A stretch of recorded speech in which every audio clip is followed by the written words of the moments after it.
সুপ্রিয় শিক্ষার্থীবৃন্দ, মঠবাড়িয়া অনলাইন স্কুলের পক্ষ থেকে তোমাদেরকে স্বাগত ও শুভেচ্ছা জানাচ্ছি। সুদীর্ঘ প্রায় 5টি মাস লকডাউন পরবর্তী সময়ে ঘরের চার দেয়ালে বন্দী হয়ে আছি। বন্ধুবান্ধব, শিক্ষক, আত্মীয় স্বজন থেকে অনেকটা বিচ্ছিন্ন।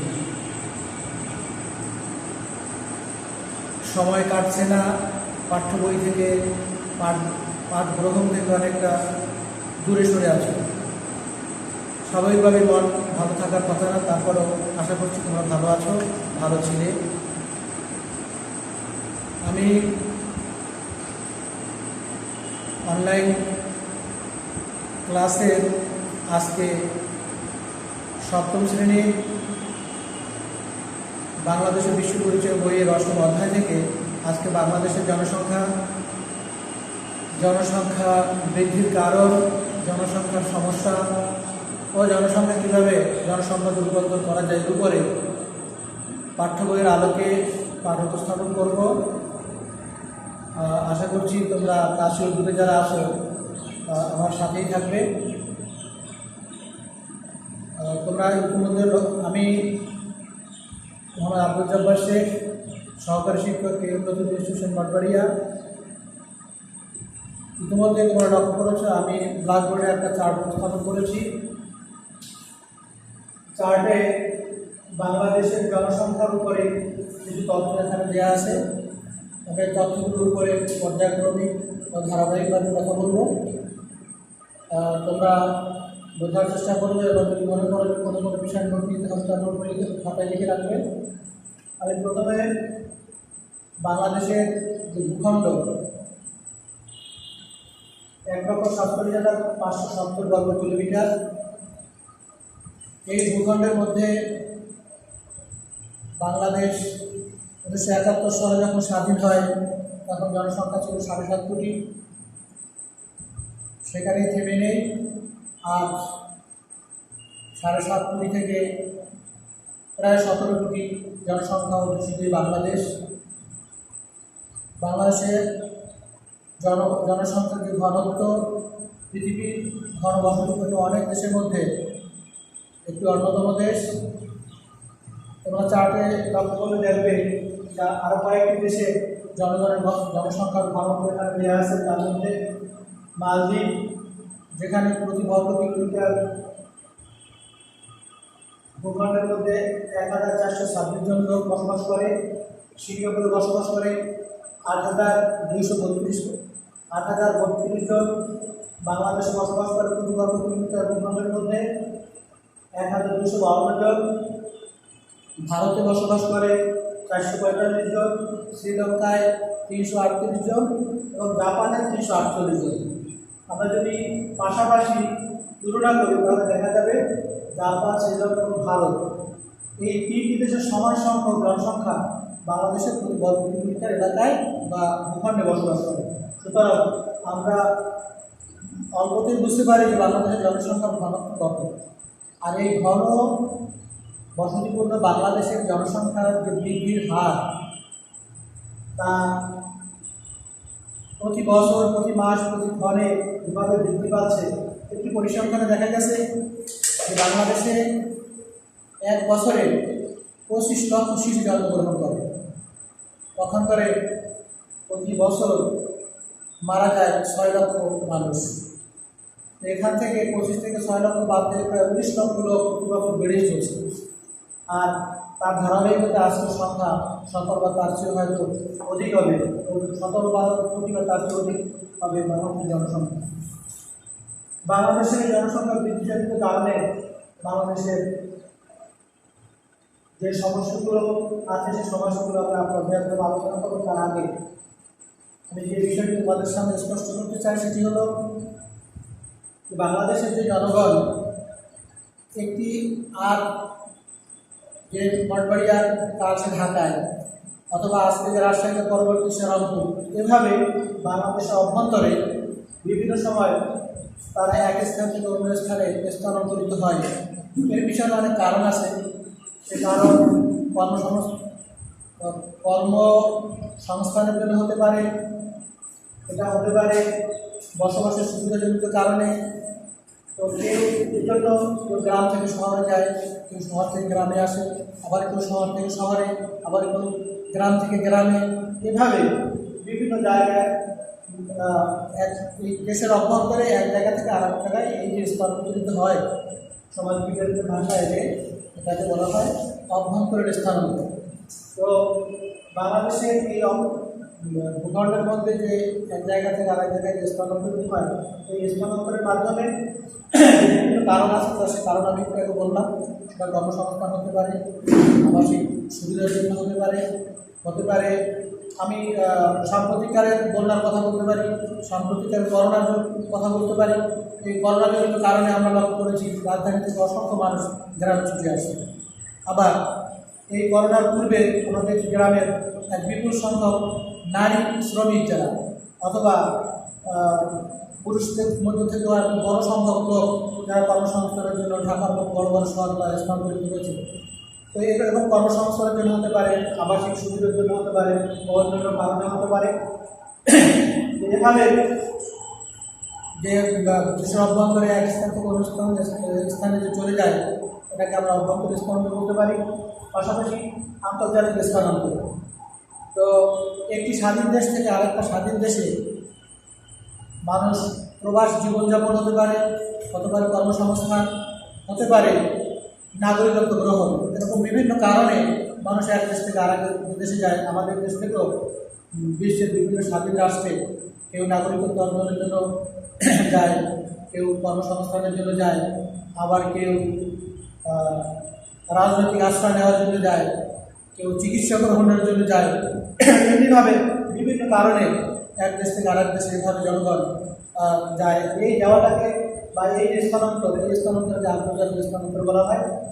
এরপরে আমি বাংলাদেশের জনসংখ্যার বৃদ্ধির যে কারণ, এই কারণের উপর আমি পর্যায়ক্রমে কিছু কথা বলছি, তোমরা লক্ষ্য করবে। সুতরাং শিক্ষার্থীবৃন্দ, একটিমাত্র কারণ এর উপর ভিত্তি করে যে বাংলাদেশের জনসংখ্যা বৃদ্ধি পায় না। তোমরা চারটার দিকে লক্ষ্য করে দেখবে যে আমি অনেকগুলো কারণের নাম উল্লেখ করেছি।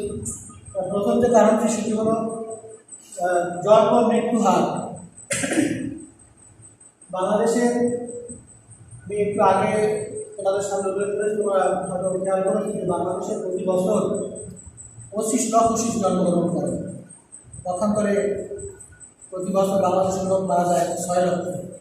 এখানে আমাদের জন্মের হার বেশি, মৃত্যুর হার কম। তো এক কথায় আমরা যদি বলি যে উচ্চ জন্মের হার আর নিম্ন মৃত্যুর হার, এখানে প্রতি বছরে যে 19 লক্ষ লোকের যে ব্যবধান, এভাবে প্রতি বছর যদি বাড়তেই থাকে, এইভাবে একসময় জনসংখ্যা অনেক হয়ে যায়। কারণে বলা হয় যে জন্ম মৃত্যু হার, অর্থাৎ উচ্চ জন্মহার এবং নিম্ন মৃত্যু হারের কারণে জনসংখ্যা বৃদ্ধি পাচ্ছে। দ্বিতীয়ত, আমাদের দেশে বাল্য বিবাহ। তোমরা জানো যে প্রত্যেকটা দেশেই নারী এবং পুরুষের বিবাহের জন্য একটা বয়স নির্ধারণ করা আছে। বাংলাদেশেও যে নাই তা না, বাংলাদেশেও একজন পুরুষ এবং নারীর বয়স নির্ধারণ করা আছে।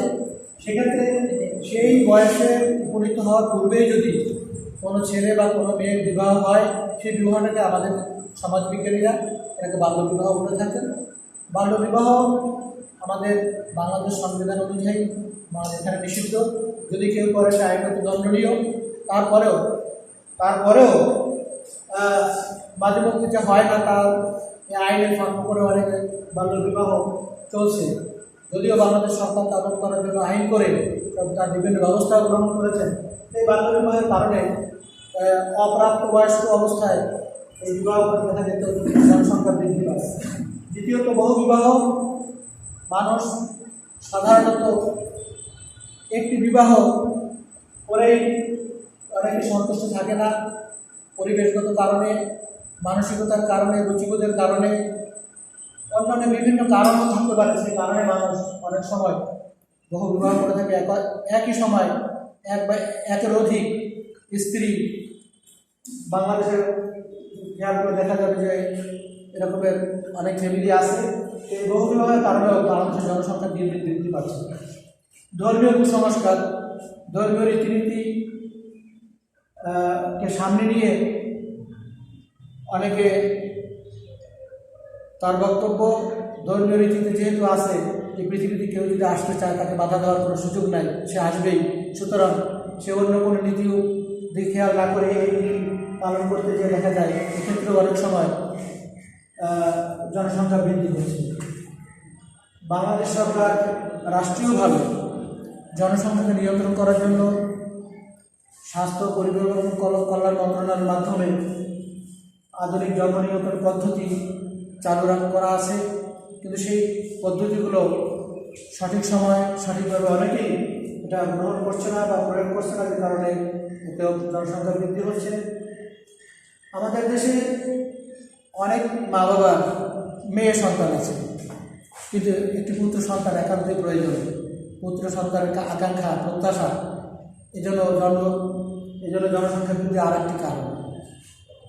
মেয়ে একের পর এক হয়ে আসছে, কিন্তু একটা ছেলের প্রত্যাশা দেখা গেছে 4টা 5টা 6টাও হয়তো অনেকে কন্যা সন্তানের পৃথিবীতে আসছে। তো এইভাবে দেখা গেছে জনসংখ্যা বৃদ্ধি হচ্ছে। দারিদ্রতা, নারী শিক্ষার অভাব, বাংলাদেশে নারীদের শিক্ষা গ্রহণ করছে না তা বলছি না, তবে আরও প্রয়োজন। নারীদেরকে শিক্ষার ক্ষেত্রে আরও তাকে জাগ্রত করা যাচ্ছে, আরও সচেতন করা প্রয়োজন। আর আমরা মনে করি নারীরা যদি এই শিক্ষার দিক থেকে আরও অগ্রসর হতে পারে, আমাদের দেশের জনসংখ্যা এই বৃদ্ধি ও ভাগ্যটা কমে আসবে। আমাদের মধ্যে কিছু অজ্ঞতা আছে, কিছু কুসংস্কার আছে, এর মাধ্যমেও আর এসব কারণেও বাংলাদেশের জনসংখ্যা বৃদ্ধি হচ্ছে। আমি বাংলাদেশের জনসংখ্যা বৃদ্ধি অনেকগুলো কারণ তোমাদের সঙ্গে উপস্থাপন করলাম। এখন হয়তো প্রশ্ন হতে পারে, এই জনসংখ্যা বৃদ্ধির যে কারণ রয়েছে, জনসংখ্যা কমানোর কী পদ্ধতি আমাদের আছে। আমি এই জনসংখ্যা বৃদ্ধির যে কারণগুলো বলছি, এখানে যদি তুমি একটু দৃষ্টি রাখো এবং একটু ভাবো, তাহলে এখান থেকে কিন্তু আমরা সমাধান নিয়ে যেতে পারি। যেমন যেখানে বলা হয়েছে বাল্য বিবাহ, যদি আমরা বাল্য বিবাহের কাছ থেকে আমরা বন্ধ করে দিতে পারি, তাহলে জনসংখ্যা বৃদ্ধির হার কমে যাবে। বহু বিবাহ যদি আমরা কমাই দিতে পারি, আমরা যদি আধুনিক জন্ম নিয়ন্ত্রণ পদ্ধতি আছে এটা যদি সঠিকভাবে প্রয়োগ বা এটা যদি গ্রহণ করা হয়, তাহলে এখানে জনসংখ্যা কমে আসতে পারে। ছেলে সন্তানের প্রত্যাশা না, সন্তান আসবে এই প্রত্যাশা, কিন্তু ছেলের যে প্রত্যাশায় আমরা যে সন্তানের সংখ্যা বাড়িয়ে ফেলবো এমন না। এখান থেকে আমাদের মানসিকতা থেকে আমাদের ফিরে আসতে হবে। দারিদ্রতা, এটা একদিনে শেষ হবে না, আস্তে আস্তে আমরা দারিদ্রতা হাত থেকে আমাদের মুক্ত হতে হবে বা আমরা সামনে দিয়ে আগাতে পারবো। নারীদেরকে আমাদের বেশি সংখ্যক নারীদেরকে আমাদের স্বীকৃতি করতে হবে। আমাদের মধ্যে যে অজ্ঞতা আছে, কুসংস্কার আছে, এগুলো যদি আমরা দূর করে ফেলতে পারি, তাহলে দেখা যাবে বাংলাদেশের জনসংখ্যা একসময় কমবে। এরপরে আমরা দেখব যে বাংলাদেশের এই জনসংখ্যা বৃদ্ধির কারণে আমাদের বাংলাদেশের উপর কী প্রভাব ফেলছে, আমাদের জীবনযাত্রার উপর কী প্রভাব ফেলছে, আমাদের প্রাকৃতিক সম্পদের উপর কী প্রভাব ফেলছে, আমাদের রাজনীতি, আমাদের নিরাপত্তা, আমাদের বাসস্থান কোনখানে কীভাবে প্রভাব ফেলছে, এর উপর আমি সংক্ষিপ্ত কথা বলে আজকের পাঠ আমরা শেষ করবো। আমি প্রথমত বলছি, বাংলাদেশের প্রাকৃতিক সম্পদ করে যারা বাংলাদেশের বনজ সম্পদ আছে, কৃষি সম্পদ আছে, গ্যাস তেল আছে, পানি সম্পদ আছে। তোমরা জানো যে দেশের যে নির্দিষ্ট ভূখণ্ড প্রতি বছরই জায়গায় বৃদ্ধি হচ্ছে না, কিন্তু জনসংখ্যা বেড়ে যাচ্ছে। এই বৃদ্ধিজনিত কারণে মানুষ যখন বেড়ে যাবে, স্বাভাবিক কারণেই তার আবাসনের প্রয়োজন হয়, তার ঘরবাড়ির প্রয়োজন হয়।